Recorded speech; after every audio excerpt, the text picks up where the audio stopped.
Pusimos el orden. Hoy quiero comenzar con un texto que es bastante duro de la palabra de Dios, pero quiero hacer un contexto que en lo posible abarque toda la Biblia. Así que el que quiera controlar lo que digo, por favor, hermanos, tome su papelito, su lápiz, anote los textos porque los voy a llevar rapidito. Algunos textos voy a parafrasear, pero está todo en la Biblia.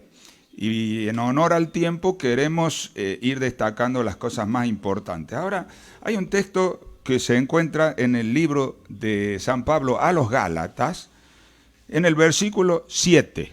Es muy conocido y fuera de contexto suena como algo muy, no sé si la palabra es duro, pero en realidad yo considero que es una de esas leyes que Dios estableció en el universo espiritual.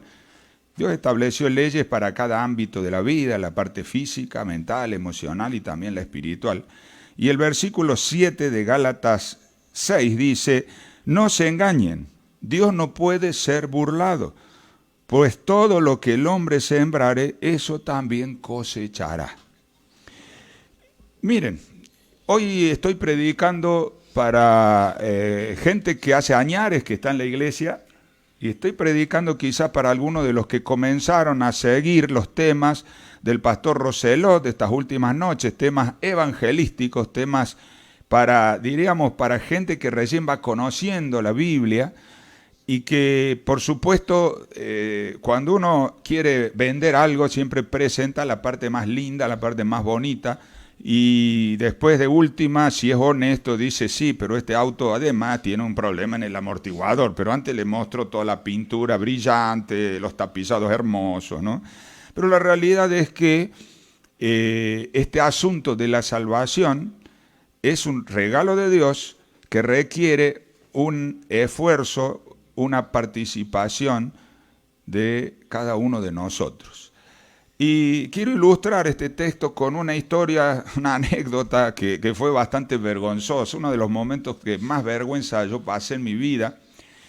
Habíamos estado viviendo 5 años en la isla de Puerto Rico como inmigrantes, con el propósito de estudiar allí y trabajando para vivir y para pagar el estudio, que es caro. En fin, ya nuestros chicos empezaron a ir a la escuela. Estuvimos 5 años y ellos fueron de 3 y 1 año, así que cuando nos íbamos, se iban de 8 y 6. En ese momento de irnos desde la isla, necesariamente para Argentina hay que pasar por Miami. Bueno, ahora creo que hay algún otro tipo de vuelos. Bueno, ahora no hay ningún vuelo, vamos a aclarar, ¿no? Pero como teníamos que pasar por Miami y en 5 años no nos habíamos tomado vacaciones realmente por cuestiones presupuestarias, de estudio, de trabajo, de todas las cuestiones estas que ustedes se imaginan, decidimos hacer un viaje por Estados Unidos, con un auto alquilado, y en una de esas tramos de la ruta pasábamos por Pensilvania, y es uno de los estados donde es más duro, es como decir aquí en Argentina, Córdoba, ¿no? Ahí te enganchan con la luz apagada y multa seguro, te falta un cinturón y multa seguro y no hay manera ni de hacerse el simpático, de negociar, nada. Y este pobre cordobés fue tomado infraganti. En un lugar había un cartel que decía obras en la ruta y yo no sabía, pero automáticamente, si hay obras en la ruta, la velocidad baja 10 millas por hora, de 55, que son 80 y pico kilómetros por hora, a 45 millas. Y yo seguía las 55 millas normales, diríamos. Creía no estar en infracción, pero estaba en infracción. Y aparece uno de esos policías como se ven en las películas, ¿no? Rubiecito, bien cortadito el pelo, esos anteojos tipo aviador. Se baja de la patrulla y me pide los documentos. Y bueno, obviamente yo tenía carnet de conducir de Puerto Rico, válido por supuesto en Estados Unidos también, los papeles del auto, todo eso. Y me largó un sermón en inglés que yo, conociendo algo de inglés, me pasó por arriba, no le entendí nada. Entonces estaba súper nervioso y le pedía que me explique de nuevo. Y parece que le entendía menos todavía. Y el tipo medio como estaba enojado. estaba molesto con este latino irreverente que había transgredido una ley de su estado, ¿no? Y ahí atrás del auto estaba mi hijo, Marco, ya digo, 8 años, y él había ido a la escuela en inglés, es decir, era bilingüe perfectamente, así que él estaba atrás, y en una de esas, él me dice de atrás, papi, dice que o pagas o vas a la cárcel. O sea, el tipo me decía algo así como pay or jail. Y yo no sabía si jail era de cárcel, de jalea, qué sé yo, porque todas son palabras que uno por ahí en el... Bueno, la cuestión es que la alternativa era muy clara. O pagaba la multa o iba a la cárcel. Y bueno, mi hijo me lo hizo ver. Nosotros a veces con ese, diríamos, ese entusiasmo espiritual, tratamos de vender la salvación y nos equivocamos en no mostrarle a las personas la otra alternativa. Porque la alternativa de ser salvos es maravillosa. Es un regalo de Dios. Dios organizó la vida desde Adán y Eva y a lo largo de la historia para su pueblo, los primeros patriarcas, los primeros profetas, el pueblo de Israel, la iglesia cristiana y el pueblo de Dios de este último tiempo. Dios lo organiza para que nosotros podamos ser salvos, para que recibamos con gozo el regalo que Él preparó para nosotros. Pero es pay or jail, es pagar o a la cárcel, es decir, o vos estás aceptando el camino de arreglar las cosas, o en realidad vas a terminar del otro lado, no hay opción. Vamos después a analizar, dejen por ahí marcadito la carta a los Gálatas, porque vamos a volver por allí. Pero yo los voy a llevar así a vuelo de pájaro por unos 3 textos de la Biblia que explican algunas de estas cosas. Uno de esos textos se encuentra en Deuteronomios capítulo 4. El libro de Deuteronomios, Deuteronomio quiere decir deutero es últimos, nomios palabras, o sea, las últimas palabras de Moisés. Moisés estaba ya viejito, había acompañado al pueblo durante 40 años en el peregrinar por el desierto. Él había sido no solo testigo, sino instrumento de Dios para las 10 plagas que obligaron, entre comillas, o convencieron al faraón de liberar al pueblo. Él había sido testigo del mar abierto por su vara, no fue su vara, obviamente, fue Dios. Y él había sido testigo que esa misma vara había hecho que saliera agua de las piedras para darle de beber a ese par de millones de personas. Había sido testigo de la nube de fuego, la lengua de fuego, la llama por la noche que calentaba el campamento en el desierto y las personas podían sobrevivir al frío del desierto, y durante el día la nube que cubría al pueblo. Y él había visto durante 40 años caer maná, alimento de arriba, diríamos literalmente en este caso. Y cuando se estaba despidiendo, le dice en el capítulo 4 de Deuteronomios al pueblo algunas palabras muy sentidas, muy importantes. Dice en el versículo 1, ahora pues, oh Israel, oye los estatutos, los decretos que yo les enseño, para que los lleven en la práctica, vivan y entren y posean la tierra que Jehová, el Dios de sus padres, les da. No añadirán a la palabra que yo les mando, ni disminuiréis de ella, para que guarden los mandamientos de Jehová, vuestro Dios, que yo les prescribo. Qué interesante, o sea, él que había sido testigo y a la vez instrumento, ¿no? O sea, es como el pastor cuando bautiza, está siendo testigo del nacimiento de una vida espiritual, pero a la vez está siendo el instrumento que lo bautiza, pero el que hace el milagro es Dios. Como el médico que está asistiendo en un parto, está trayendo una criatura al mundo, pero en realidad es un instrumento de algo que ya por amor 2 personas hicieron y por amor Dios permitió que llegara a la existencia, una nueva vida. Extraordinario. Pero aquí dice Moisés, miren, a las cosas que Dios dice en su palabra y que yo les escribí, porque él ya estaba escribiendo el último libro de su vida, el Deuteronomio, no le saquen nada, no le añadan nada. Tienen que apegarse a la voluntad de Dios. Con Dios en ese aspecto no se puede negociar. Es paga o cárcel. Es O tomás el camino de Dios para la salvación, o en realidad te vas a perder. Porque no se puede negociar con Dios lo que costó la vida de Jesucristo, lo que costó un plan que se ejecutó a lo largo de toda la historia de la humanidad, porque Jesús todavía faltaban 1000 y pico de años para que viniera, cuando Moisés escribe esto, pero estaba ya muy claro en la mente del profeta y de la gente a quien él le enseñaba. Miren el versículo 4, qué interesante. Dice, mas ustedes que siguieron a Jehová, a su Dios, todos están vivos hoy. O sea, Dios había decretado que los incrédulos iban a quedar en el desierto porque en realidad no creían que Dios les tenía preparado un lugar especial. Y después creían en el lugar porque vinieron los testigos, vinieron los espías y no creían que Dios se lo pudiera dar. Entonces en el fondo eran incrédulos y quedaron en el desierto. Hoy puede que vos creas, hayas escuchado el Evangelio. Qué lindo, qué interesante, qué bueno que Dios me quiere dar paz, que Dios quiere resolver mis problemas, que Dios me quiere dar vida eterna, que Dios quiere llevarme al cielo por la eternidad.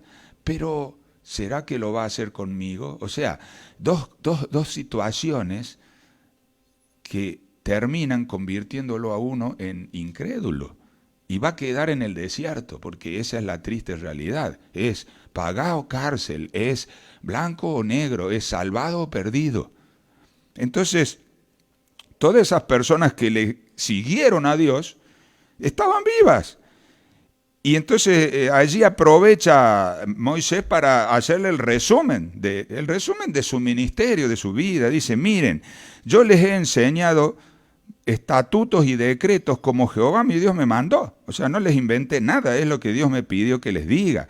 Para que hagan así en medio de la tierra en la cual entrarán para tomar posesión de ella. De paso, qué interesante, hacer la proyección.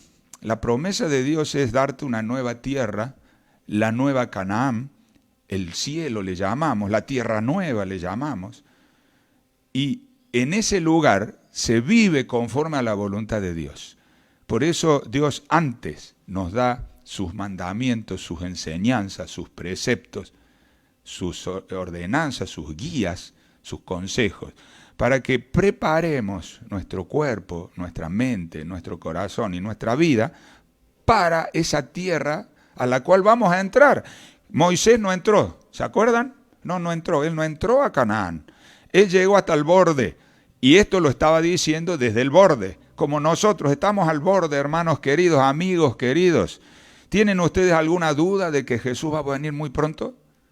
¿Hay alguna duda? No la hay ni siquiera en la mente de los incrédulos o de los científicos, ni de los periodistas, ni de los políticos. Estamos en un momento de transición donde nada va a volver a ser igual. Y claramente la palabra de Dios nos está insinuando, nos está mostrando, nos está diciendo de qué se trata. Pero nosotros podemos acá, en el mismo borde de la eternidad, creer, pero pensar que no es para mí. O creer y pensar que es tal cual como Dios lo planeó también para mí. Por eso dice el versículo 6, guárdense pues y pongan por obra, porque esa es la sabiduría de ustedes, esa es la inteligencia ante los ojos de los pueblos, los cuales oirán todos estos estatutos y dirán, ciertamente pueblo sabio y entendido, nación grande es esta. Y acá aparece un detalle que el pueblo de Israel se olvidó la mayor parte del tiempo, que el cristiano recibe todas estas bendiciones no solamente para ser salvo él, sino para dar testimonio a los demás. Para que cuando la gente te mire, cuando la gente te vea, diga, wow, ¿y este? Si este es igual que yo. Si este no tiene ninguna ventaja, no hay diferencia. Pero sin embargo, ¿qué cosas sabias que dice y que practica y que vive? Hermanos, ustedes saben que la misma ciencia dice que el adventista tiene un promedio de entre 14 y 15 años más de vida. ¿Por qué? Porque obedece a Dios en los preceptos que tienen que ver con el cuidado de la salud. Entonces, yo charlando con algunos de nuestros hermanos, les decía, ¿qué miedo tienen ustedes? Si la población en general, el riesgo es a los 60 o a los 65, para el adventista es a los 75. Porque nuestro nivel de salud está de acorde a lo que Dios determinó, al plan de Dios, cuando le obedecemos a Dios en esa área, que es apenas una partecita. Y no tiene que ver con mandarse la parte, tiene que ver con mostrarte las bendiciones o lo bueno que significa hacerle caso a Dios. Pero de nuevo, vos podés decir, mira qué bien, eso dicen las estadísticas, eso lo dice la revista National Geographic, eso lo dicen los estudiosos a nivel mundial, la gente que estudia sobre la longevidad. Hay solamente 3 pueblos en el mundo que tienen mayor cantidad de centenarios, y uno de esos es el pueblo de los adventistas del séptimo día, que practican, obviamente, porque también habemos o hay gente que, conociendo todo, no le cree a Dios y dice, no, ¿qué voy a dejar lo que me gusta si, para qué? Y resulta que se está perdiendo de los 15 años que Dios le quiere dar más de vida y de salud. Así que sigue diciendo Moisés, versículo 7, porque qué nación grande hay que tenga dioses tan cercanos a ellos como lo está Jehová, nuestro Dios, en todo cuanto le pedimos. Y aquí hay otro aspecto del asunto, porque el de recién era el testimonio. La gente mira y dice, ¿y estos tipos de dónde salieron? ¿Por qué les va bien? ¿Por qué viven más? ¿Por qué tienen mejor pasar en muchos aspectos de la vida, en sus relaciones familiares, en sus relaciones matrimoniales, en el trabajo, en todo? Eso se hace escaso, de paso, ¿eh?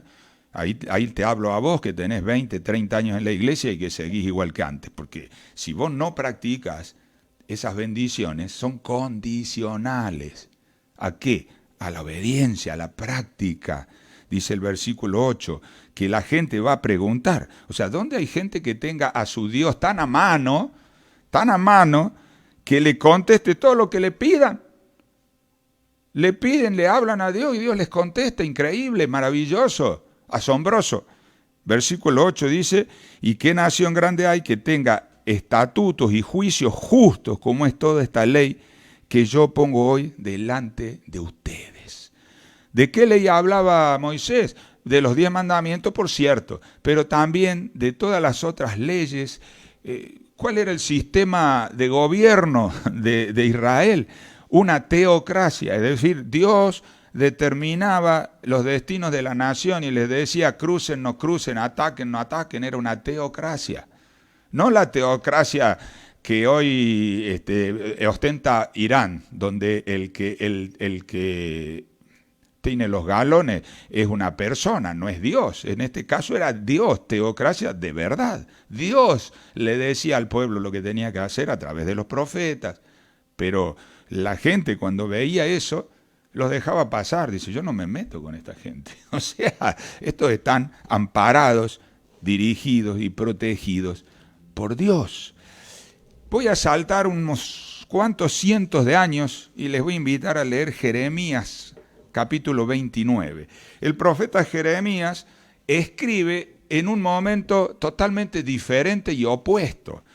Moisés les escribe y les enseña en el momento de la conquista, en el momento que estaban a punto de obtener lo que, bueno, primero ni lo habían soñado. Durante 400 años de esclavitud no soñaban con tener una tierra propia y libertad. El sueño de libertad fue creciendo en el corazón de ese pueblo cuando vinieron las 10 plagas, y ahí tuvieron la fe para pintar los dinteles, al cruzar el Mar Rojo, los 40 años de maná, de nube, de columna de fuego, de agua gratis, diríamos, por mencionar de esta manera. Fue aumentando su fe. Y Moisés les escribe en el momento culminante cuando van a recibir la tierra. Pero ahora Jeremías les escribe cuando estaban a punto de perderla. Estaban a punto de ser deportados a Babilonia. Y yo iba a leer del versículo 11 para que usted entienda, voy a leer desde el versículo 10. Jeremías 29:10 dice, porque así dijo Jehová, cuando en Babilonia se cumplan los 70 años, yo los visitaré y despertaré sobre ustedes mi buena palabra para hacerlos volver a este lugar. Es decir, Se los escribe ahora en el momento del exilio, en el momento de ir 70 años al extranjero a ser esclavos de los babilonios. Pero noten las palabras maravillosas, las promesas, pero también de nuevo tenemos que entender esto, mis queridos amigos, mis queridos hermanos. Son promesas condicionales. Quiere decir que vos tenés que hacer algo de tu parte para que Dios pueda hacer lo que Él quiere, sueña, desea hacer. Dios quiere bendecir a su pueblo. Dios quiere poder decir con orgullo, si existiera esa palabra para Dios, pero con profundo gozo. Por eso dice que hay fiesta en el cielo cuando alguien se entrega a Dios, cuando alguien se arrepienta, cuando alguien se bautiza, cuando alguien pasa de un bando al otro, hay fiesta en el cielo. Ese es el gozo genuino de Dios cuando vos haces lo que Él quiere que hagas. Y entonces Dios les dice, versículo 11, porque yo sé los pensamientos que tengo acerca de ustedes, dice Jehová. Pensamientos de paz y no de mal. O sea, ellos sentían que Dios los estaba castigando. Y en realidad Dios los estaba disciplinando.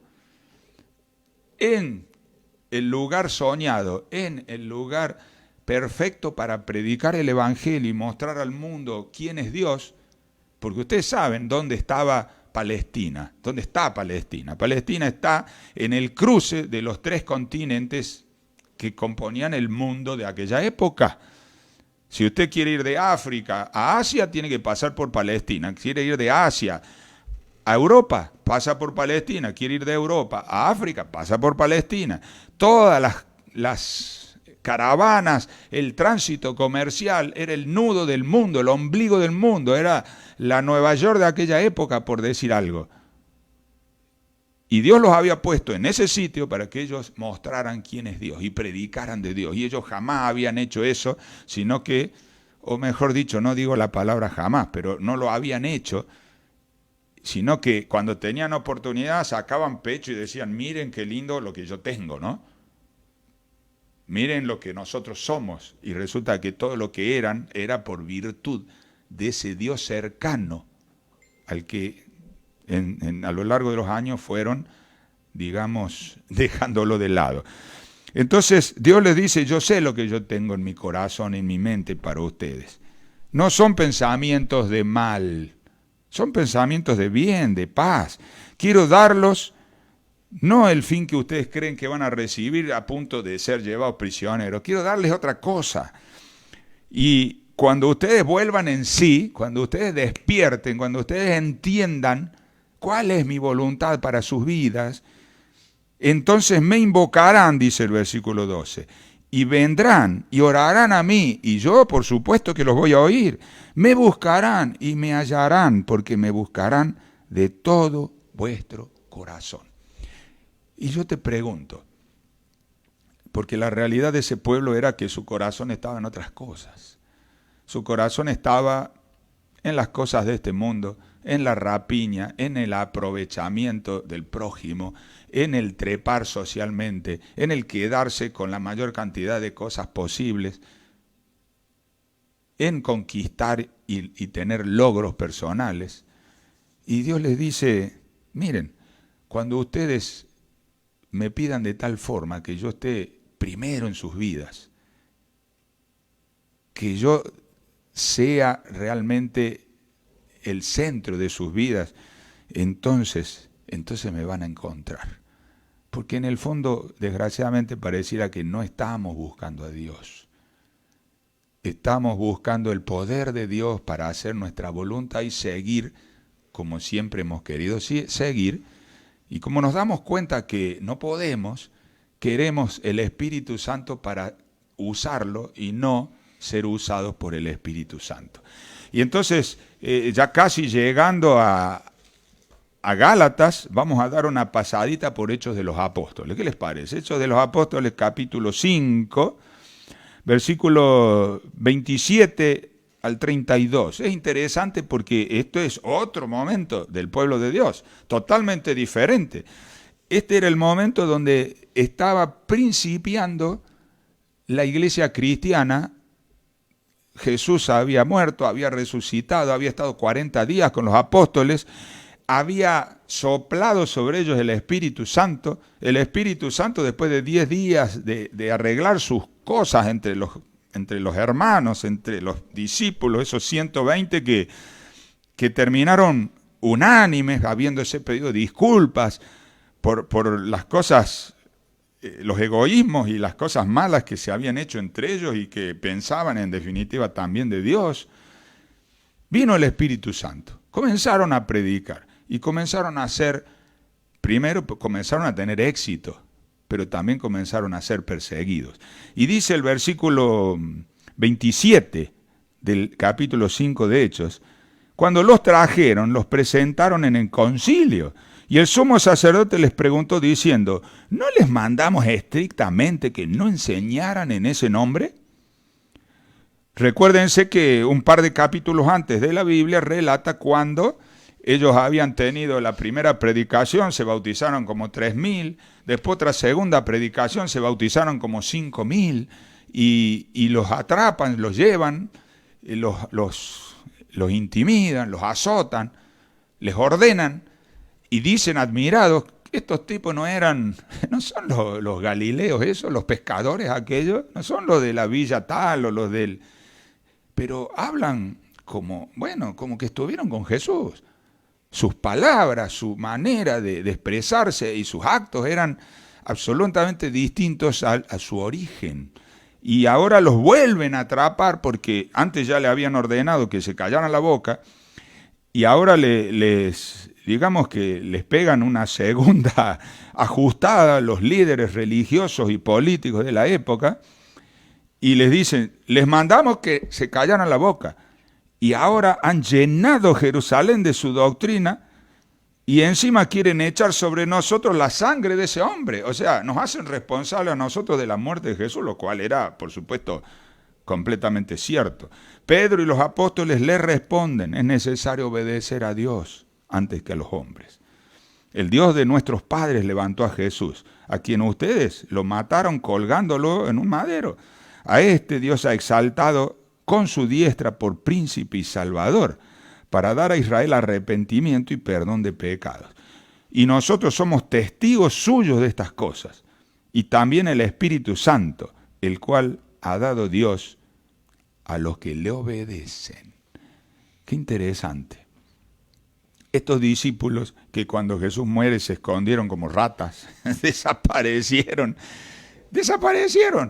Y cuando algunos lo reconocían, llegó como Pedro a insultar asquerosamente para que dijeran: no puede ser, estaremos equivocados porque un cristiano no habla como este tipo. Y nosotros a veces, cuando nos conviene, queremos parecernos al mundo y a las personas de este mundo para obtener los privilegios o, entre comillas, pasar desapercibidos.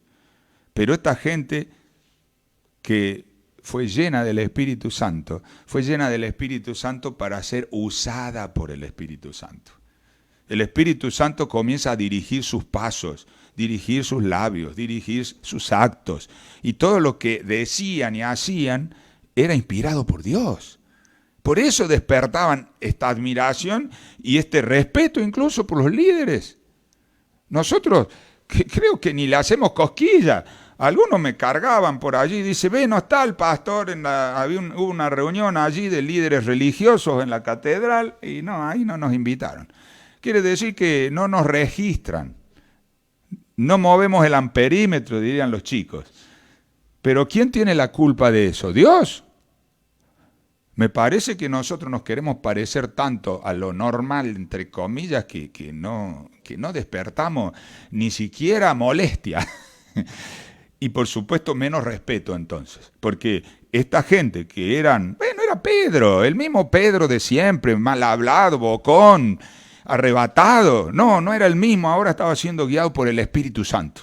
Y entonces él, inspirado por Dios, dice estas palabras que son para vos y para mí, porque se encarga de destacar a Cristo, ese Cristo que murió por nosotros, por ustedes también, les dice. Ustedes lo colgaron, pero Él murió por ustedes, Él murió para que Israel pudiera arrepentirse y recibir el perdón de los pecados. No uno ni dos, todos. Por eso murió Jesús, para que vos puedas recibir el perdón de los pecados y puedas recibir el arrepentimiento, o sea, reconocer que necesitas de Cristo para ser salvo, que no podés salvarte a vos mismo, que nadie puede salir de un pozo de 10 metros de hondo si no le tiran una soga y tiran de esa soga, porque ni aún con la soga vos vas a poder salir. ¿Se entiende? Entonces, termina inspirado por el Espíritu Santo, usado por el Espíritu Santo, diciendo San Pedro que nosotros, se refería a él y a todos los discípulos, somos testigos. Somos testigos de Jesús y de lo que pasó, de estas cosas. Y también el Espíritu Santo, que es el que les daba las palabras a ellos, el cual dio Dios, o ha dado Dios, a los que lo obedecen. ¿Obedecen a quién? Bueno, genéricamente a Dios, pero específicamente es obedecer al Espíritu Santo. El Espíritu Santo que inspiró la palabra de Dios, porque cuando vos lees la Biblia estás leyendo al autor intelectual, que es el Espíritu Santo, que inspiró a los profetas, inspiró a los apóstoles, inspiró a los santos hombres de Dios que escribieron esta palabra que hoy podemos tener como testimonio nosotros, aunque no estuvimos presentes, pero podemos agregar nuestro testimonio. Porque cuando vos le pedís a Dios, y seguro que alguno de los que me está oyendo, porque los conozco, puede decir, yo le pedí a Dios y pude dejar de fumar, pude dejar el alcohol, dejé de ser mujeriego, dejé de ganarme la vida deshonestamente o de ser mentiroso. Y algunos todavía no tenemos la suficiente fe para pedirle a Dios que actúe. Y que terminemos de ser todas esas cosas o alguna de esas cosas en realidad, porque no creamos que tenemos la potestad del mal completo. Pero hay cosas del mundo, del enemigo, que nosotros todavía retenemos en nuestra vida. Por eso volvemos a Gálatas capítulo 6. ¿Se acuerdan? Versículo 7. No se engañen, Dios no puede ser burlado. Todo lo que el hombre siembre, eso cosechará. Ahora, cuando nosotros leemos el contexto es toda la carta de los Gálatas o a los Gálatas, pero el contexto más cercano empieza quizás en el capítulo anterior, versículo 16, dice, anden en el espíritu, no satisfagan los deseos de la carne, porque el deseo de la carne es contra el espíritu y el del espíritu es contra la carne. Y estos se oponen entre sí para que no hagan lo que ustedes quieran. Así que si son guiados por el Espíritu, no están ya bajo la ley. O sea, la ley no los acusa porque guiados por el Espíritu nadie hace cosas en contra de la ley de Dios o de la voluntad de Dios. El Espíritu es dado a los que obedecen a Dios para que obedezcan a Dios, justamente. O sea, con el poder del Espíritu vos podés vivir la religión. Podés vivir la palabra de Dios, podés vivir la vida de Cristo como Él la vivió en un mundo de pecado, en un mundo oscuro, y preparándote para lo que Dios te quiere dar, para toda una eternidad, ya libre de las tentaciones, ya libre del pecado. No voy a leer esto porque es conocido y si no, léanlo ustedes, pero allí dice San Pablo, manifiestas son las obras de la carne y habla de toda clase de pecados.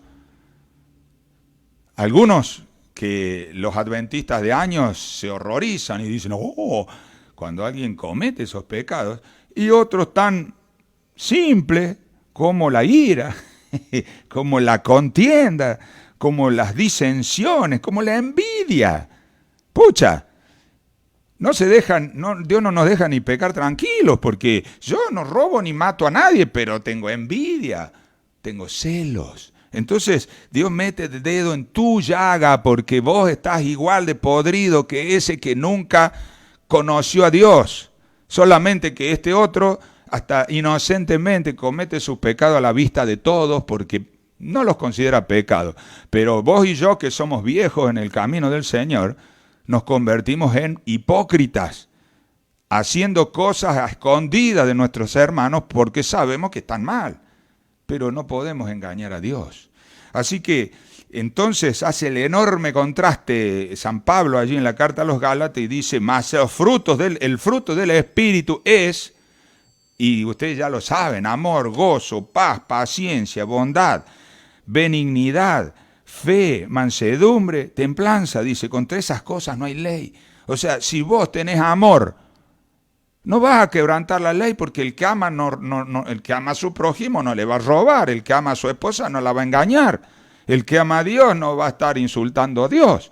O sea, es bastante simple, pero contundente. Sin el Espíritu Santo no podés ser cristiano, por lo tanto no podés ser salvo. Y con el Espíritu Santo no podés hacer lo que querés, porque el Espíritu Santo viene a tu vida para dirigirte, para guiarte, para hacer en tu vida su voluntad. Por eso, finalmente, Dios no puede ser burlado, tenés que saber de qué lado está, tenés que tomar la decisión. Pero sigo, 25 dice, o 24, pero los que son de Cristo han sido crucificados, la carne con sus pasiones y deseos.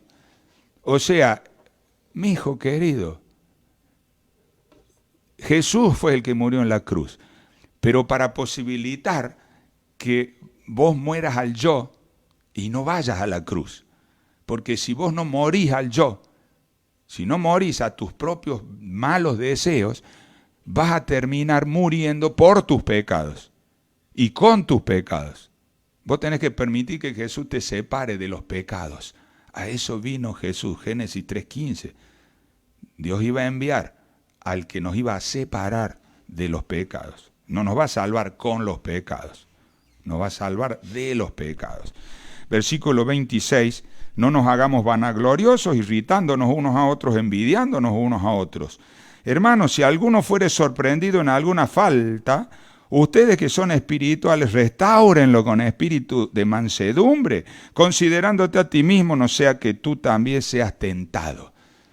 Y aquí hay algo tan importante que a veces como cristianos, los más viejos digo, nos olvidamos. Nos creemos estar en un escalón superior, cuando en realidad lo que nos falta para ser como Cristo es tan grande que no puedo sentirme más que el que se equivoca, porque yo me voy a equivocar seguro mañana, si no es en lo mismo, en otra cosa. Entonces, si vos sos espiritual, si vos entendés esta realidad de que todos somos pecadores y todos necesitamos del Salvador, de Cristo Jesús, de la obra del Espíritu Santo en nuestra vida, ¿qué vamos a hacer? Vamos a extender nuestra mano al que cayó. No lo vamos a menospreciar, no lo vamos a exponer, no lo vamos a destruir, no lo vamos a publicar para que se note qué malo es él y entonces parezca que yo soy bueno porque él es malo. Esa es la miseria de la iglesia muchas veces. Por eso San Pablo dice, sobrelleven los unos las cargas de los otros y cumplan así la ley de Cristo. ¿O no se entendió para qué vino Jesús? Jesús vino para servir. Jesús vino para ayudar al que está a su lado. ¿Fue algo nuevo lo que hizo Jesús? De ninguna manera, siempre fue el plan de Dios. Cuando Dios lo llama a Abraham, le dice, en ti serán benditas todas las naciones de la tierra.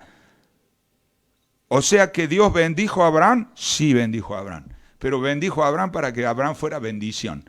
Y mientras más bendición fuera Abraham, más bendito iba a ser al mismo tiempo. Y ese era el plan de Dios para el pueblo, lo puso allí, en la encrucijada del mundo, para que ellos pudieran bendecir a todos los que, sin conocer a Dios, estuvieran en un mundo de oscuridad. Pero bueno, se quisieron guardar la luz para ellos y terminaron ellos en oscuridad. Versículo 3 dice, porque el que se cree ser algo no siendo nada, a sí mismo se engaña. Así que cada uno someta a prueba su propia obra y entonces tendrá motivo para gloriarse solo respecto de sí mismo y no en otro. O sea, yo necesito compararme con alguien para sentirme mejor. ¿Necesito eso? Compárate con Cristo y vas a ver cuánto te falta. Pero Si vos te comparás con uno que está a tu lado, te vas a desanimar porque vas a decir, no, mirá lo que es este, y este es un capo. Mentira, es un capo que cuando se saca la ropa está igual de desnudo que vos, y delante de Dios está igual de desnudo que vos, porque está con pecados. Nadie de los que estamos en este mundo estamos libres de pecado. Sí podemos estar libres de diríamos, del dominio del enemigo, porque nos refugiamos bajo el dominio del Espíritu Santo. Pero un Señor tenemos que elegir. O elegimos al demonio o elegimos al Espíritu Santo. Y te lo dije así de frente porque así de importante es el asunto. No hay tres opciones. No puedo decir, no, me mando yo solo. O es el demonio el que te gobierna o es el Espíritu Santo. Pero hay un espíritu o el otro. El Espíritu de Dios o el espíritu del mal. Nosotros tenemos que decidir. Dice la palabra de Dios, sigo para terminar ya. Bueno, el versículo 4 ya lo leí, pero dice, cada uno someta a prueba su propia obra. Hermano querido, deja de engañarte a vos mismo creyéndote la gran cosa. Mirá tu realidad. Mirá este último año y decime cuántas personas, por tu ejemplo, por tu predicación, aceptaron a Jesús. ¿Cuántas personas fueron bendecidas por vos con un plato de comida, con una palabra de ánimo, con un vaso de agua o con tu compañía? ¿O solo viniste a este mundo para comer, para chupar, para recibir? No, Jesús dijo que el destino del Hijo del Hombre y el destino del cristiano es dar, no recibir.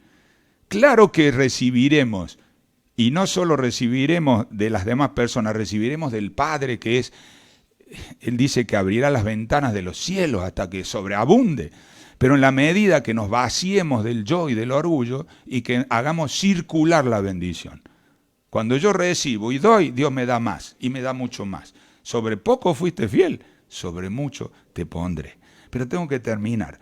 Dice el versículo 5, porque cada uno llevará su propia carga. O sea, delante de Dios, yo no puedo echarle la culpa a nadie. Sí, tuvimos un pastor medio cabeza dura, renegón, que se enoja fácil. Y por culpa del... No podés echarle la culpa al pastor. Vas a tener que mirar a Jesús a los ojos, al que murió por vos.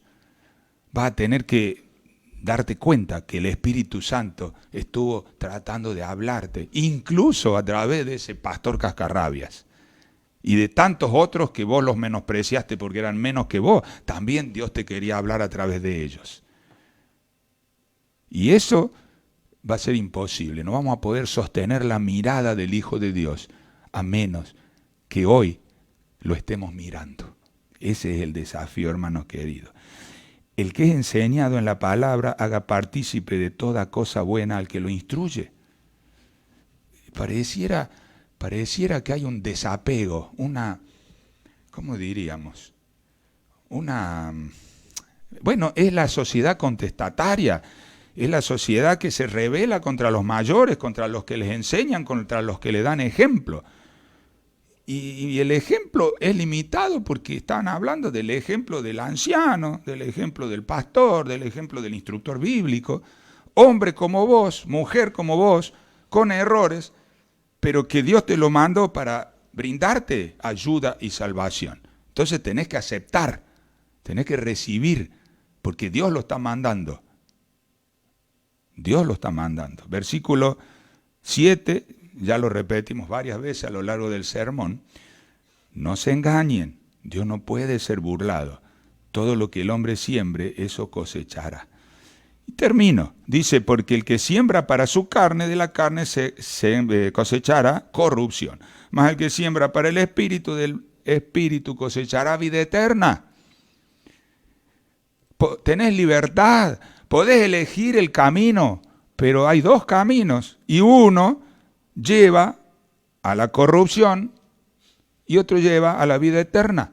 ¿Podés elegir? Sí, pero no podés cambiar el destino de ese camino. Termino, dice, no nos cansemos pues de hacer bien, porque a su tiempo cosecharemos, si no desmayamos. Así que según tengamos oportunidad, hagamos bien a todos y mayormente a los de la familia de la fe. Y quizás yo estoy hablando ahora a alguna persona que no conoce la familia de la fe. O sea, está escuchando por la radio, está escuchando o viéndolo en el Facebook y no tiene a mano a alguien que lo pueda ayudar a ser instruido en la palabra de Dios. Yo te invito a que mandes un mensaje por el WhatsApp al 3834, ahora sí, 3834-010003, o allí por el Facebook, un mensajito. Yo necesito recibir ayuda, necesito conocer más la palabra de Dios. Y a vos, el que la conoces desde hace tantos años, te invito con humildad, como quien reconoce que también necesita. Pero en nombre del Señor, te invito a que aceptes la voz de Dios en esta mañana, o en el momento que estés escuchando este video, porque capaz que lo escuchás en otro momento, no importa. En el momento que estés escuchando esto, toma la decisión de aceptar la reprensión en el nombre del Señor, de permitir que el Espíritu Santo verdaderamente gobierne tu vida. ¿Cómo se hace eso? Cuando Dios te muestra algo en su palabra, obedécelo. O sea, ponelo en práctica.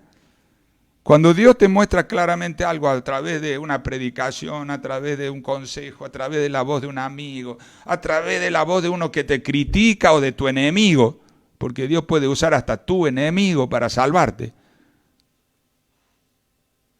Si vos entendés que Dios te está diciendo algo que tiene que ser hecho en tu vida, ya sea dejar algo malo o hacer algo bueno que no estás haciendo, te ruego en el nombre del Señor que pongas en práctica la voluntad de Dios. Y ahí la salvación. Que Dios te bendiga.